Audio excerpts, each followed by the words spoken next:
स्वामी जी, हम विज्ञान की बात कर रहे थे तो उसको जारी रखेंगे, क्योंकि आज का युग विज्ञान का युग है और खास करके जो हमारा युवा वर्ग है, जो पढ़ता है, लैपटॉप खोलता है और इंटरनेट पे काम करता है, वो विज्ञान की भाषा ज्यादा जानता है। यस तो खास करके युवाओं को समझाने के लिए विज्ञान की भाषा में बोलना पड़ेगा, विज्ञान की दृष्टि से जो है सनातन सत्य को समझाना पड़ेगा।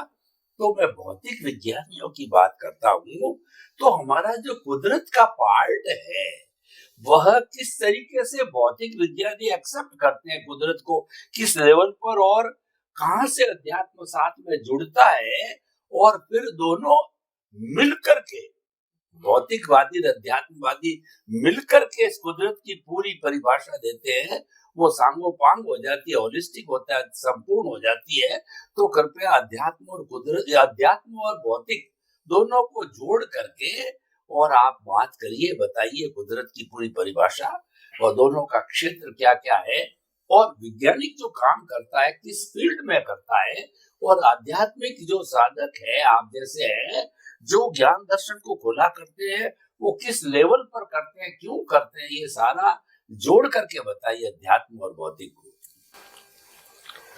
प्रश्न के लिए धन्यवाद और सभी श्रोताओं को मेरा नमस्कार। देखो, सिंपल बात यह है कि आज तक कहीं सालों से, कहीं सदियों से लोगों ने विज्ञान और धर्म दोनों के बीच अंतर रखा और कहा विज्ञान भौतिकवाद है और आध्यात्म जो है वो हार्टिली है। विज्ञान स्थूल बातें करता है और आध्यात्म सूक्ष्म बातें करती है, ऐसे अंतर लगा दिया। और इसीलिए आध्यात्म के मार्ग को विज्ञान के मार्ग में जोड़ना उस समय सोच के अभाव से संभव नहीं हुआ। हालांकि आध्यात्म और भौतिक दोनों विज्ञान में फंडामेंटली कोई अंतर ही नहीं है। विज्ञान तो विज्ञान होते हैं, दुनिया में दो प्रकार के विज्ञान हो ही नहीं सकता। स्टेज हो सकता है, first stage, second stage, third stage, fourth stage and final stage, वो स्टेज हो सकता है। विज्ञान दो प्रकार के नहीं हो सकते। मैं अगर फर्स्ट स्टेज का जानता हूँ तो सेकंड स्टेज का नहीं जानता हूँ, सेकंड का जानता हूँ, थर्ड का नहीं जानता हूँ, वो एक अलग बात है। मगर विज्ञान यूनिवर्स में दो प्रकार के नहीं होंगे, चाहे भौतिक है चाहे आध्यात्मिक। अभी फंडामेंटल बात कि भौतिक और आध्यात्म विज्ञान में अंतर क्या है। भौतिक विज्ञान जो 5 तत्व के ऊपर आधारित है और आध्यात्म विज्ञान में छठा तत्व आता है आत्मा, जिसको हम चेतन कहते हैं, सोल भी कहते हैं।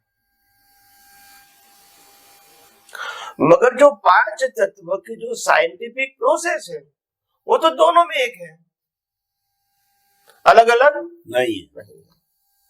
तत्व भी एक है और तत्व की प्रक्रिया और कुदरत का कानून दोनों में एक है, अलग अलग नहीं है। मगर भौतिक विज्ञानियों ने उसका बेनिफिट टेक्नोलॉजी में ट्रांसफर करके लोग उपयोग में ले गए। इसीलिए शब्द बना साइंस एंड टेक्नोलॉजी। साइंस वो सिद्धांत है, कन्वर्ट इन टेक्नोलॉजी तो लोगों को लाभ होगा। जैसे H2O से पानी होता है और अगर किसी को पानी बनाना है तो H2O जोड़ दो टेक्नोलॉजी से तो पानी बनेगा। किसी को ऑक्सीजन बनाना है तो ऑक्सीजन कैसे बनता है, वो प्रोसेस जोड़ दो टेक्नोलॉजी से तो ऑक्सीजन बन जाएगा। तो कहने का मतलब यह है कि साइंस का मानव समाज के लिए उपयोग में लाना, इसको कहते हैं भौतिक विज्ञान और टेक्नोलॉजी। इसे आत्मा से कोई मतलब नहीं। मगर अगर हमको छठा तत्व आत्मा जो है वो 5 तत्व से का साथ जोड़ दोगे तो फिर ये विज्ञान आध्यात्म हो जाएगा, क्योंकि अभी आत्मा की अनुभूति के लिए है, भौतिक बेनिफिट के लिए नहीं है। भौतिक बेनिफिट के लिए 5 तत्व का ज्ञान इनफ है, आत्मा के ज्ञान की जरूरत नहीं है। तो आध्यात्म विज्ञान समझना है तो आत्मा तत्व आएगा, बाकी के 5 तत्व वही रहेंगे। और साइंटिफिक प्रक्रिया जो कुदरती कानून कुदरत है वो भी वही रहेगी, भौतिक और आध्यात्म दोनों में 5 तत्व कॉमन रहेंगे, उनकी प्रक्रिया भी कॉमन रहेगी। मगर यहाँ जो साइंस है उसको टेक्नोलॉजी में ट्रांसफर करके फिजिकल फॉर्म में ले गए लोगों की बेनिफिट के लिए। यहाँ वही साइंस समझ के ये हमने प्राप्त किया आध्यात्म में कि आखिर ये दुनिया कुदरती कानून और कुदरती रचना से बनी है और चलती है, इससे आत्मा से कोई सीधा कंसर्न नहीं है। तो अगर हम आत्मा के अलावा पूरी सृष्टि की साइंटिफिक प्रक्रिया को जान लेंगे, जिसमें शरीर, मन वचन काया और संयोग अवस्था, जन्म जन्म मृत्यु, चारे गति सब आ जाए, 14 राजलोक की प्रक्रिया आ गई, तो अगर ये विज्ञान समझ में आया तो हमको मालूम हुआ कि आत्मा के सिवा न कुछ हम है और न ही कुछ हमारा है।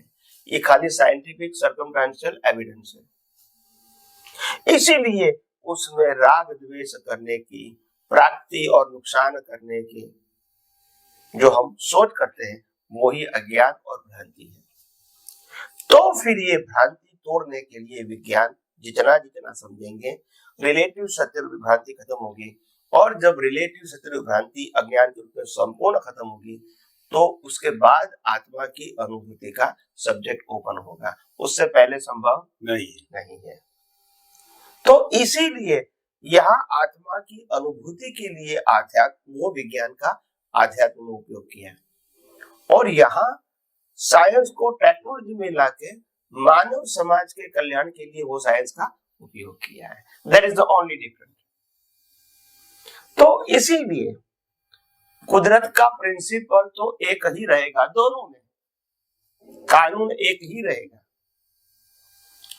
मगर एक इंपॉर्टेंट बात ये है कि जितना भी साइंस खुला हुआ अभी के साइंटिस्टों के माध्यम से, जितना हम 200-250 से नाम जानते, 250 साल से नाम जानते हैं, मगर हमारे ऋषि मुनियों ने ये साइंस तो कहीं हजारों साल पहले बता दिया था। ये कोई नया साइंस नहीं है। और वो साइंस समझने के बाद ही वो आध्यात्म में आगे बढ़े थे। आज हमने वो साइंस का उपयोग सिर्फ भौतिक में कर दिया, मगर हमारे महापुरुषों ने ये विज्ञान की तो पहले समझा था। आत्मा की अनुभूति शक्य ही नहीं है पहले, 24 तीर्थंकरों ने उसी का उपयोग किया। तो और कौन करेगा, और कैसे करेगा? ये कोई चमत्कार थोड़ी है। नहीं सर, अज्ञान को नाश करना है तो विज्ञान को समझना पड़ेगा, क्योंकि अज्ञान मतलब रिलेटिव ट्रूथ, विज्ञान मतलब यूनिवर्सल ट्रूथ नहीं समझे बिना अज्ञान जाएगा कैसे? और अज्ञान के साथ आत्मा के सनातन सत्य की अनुभूति हो ही नहीं सकती। इसीलिए जो भी व्यक्ति आज इस ब्रह्मांड में से मोक्ष में गए हैं, इस यूनिवर्स में से मोक्ष में गए, इस 14 राजलोक में से मोक्ष में गए, वो सभी व्यक्तियों को ये विज्ञान समझना आवश्यक है। इसके अलावा मुक्ति के मार्ग में जाना संभव नहीं है। इसीलिए ये विज्ञान जो अभी हम साइंटिस्टों के माध्यम से समझ रहे हैं, भौतिक विज्ञान, ये तो बहुत छोटा हिस्सा है, वेरी स्मॉल पार्ट। मूल विज्ञान तो हमारे ऋषि मुनियों ने जो बताया था वो ह्यूज था और इतना सटीक था, वो तो अभी इतना नहीं बता सकते। वो तो कहते हम यहाँ तक गए तो आपको बताते, आगे बहुत कुछ भी हो सकता है, ये हमारे विजन की बाहर की बात है। तो हमारे ऋषि मुनि तो अंत तक गए थे, रोड तक गए थे, उनके पास समय था, शक्ति था, इंटरेस्ट था, उनको कोई ऐसी कोई सोशल लाइफ, संजोग, और जंगलों में रहते थे और निरंतर रिसर्च करते रहते, दिन रात उनके लिए जीवन यही था, संजोग थे सबसे बड़ी। हाँ, तो इसलिए बहुत कुछ रिसर्च हुआ। तो हमने इन संक्षिप्त में ये कहेंगे कि आध्यात्मिक विज्ञान और भौतिक विज्ञान में सिर्फ फंडामेंटल जो अंतर कहेंगे तो कुदरती कानून, कुदरती घटना में अंतर नहीं है, मगर भौतिक विज्ञान में आत्मा नहीं होता है और आध्यात्म विज्ञान में ये 5 तत्वों आत्मा होता है। भौतिक विज्ञान भौतिक बेनिफिट के लिए और आध्यात्म विज्ञान जन्म मरण से मुक्ति के लिए है। तो इसीलिए ये विज्ञान मैंने संक्षिप्त में बताने की कोशिश किया। हो सकता है आपको ये जीवन में समझने में, आगे बढ़ने में सहाय करे। यही मेरी आप सबको शुभकामना। स्वामी जी, आपका बहुत बहुत धन्यवाद इस स्पष्टीकरण के लिए। विज्ञान का अर्थ होता है किसी भी वस्तु, कोई भी वस्तु चाहे चेतन और अचेतन, उसके व्यवस्थित ज्ञान को विज्ञान कहते हैं। और विज्ञान हमेशा सनातन होता है, विज्ञान सिद्धांत पर आधारित होता है, बदलता नहीं है। इसकी 2 ब्रांचेज होगी, एक अध्यात्म विज्ञान और एक भौतिक विज्ञान।